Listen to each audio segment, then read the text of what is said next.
ফিনল্যান্ডে গাড়ি চালানোর আগে যেই জিনিসটা সবার আগে খুব ভালো করে জানতে হবে সেটা হচ্ছে ট্রাফিকের নিয়মকানুন।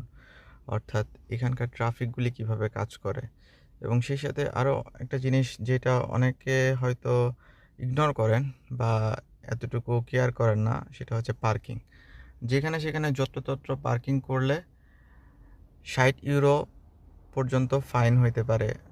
ক্যাপিটালে অর্থাৎ হেলসিঙ্কিতে হয়তো আরও বেশি, বাট তাম্পেরে শহরে মোটামুটি 60 ইউরো একদম মাস্ট ফাইন ফাইন তারা দিয়ে যায়।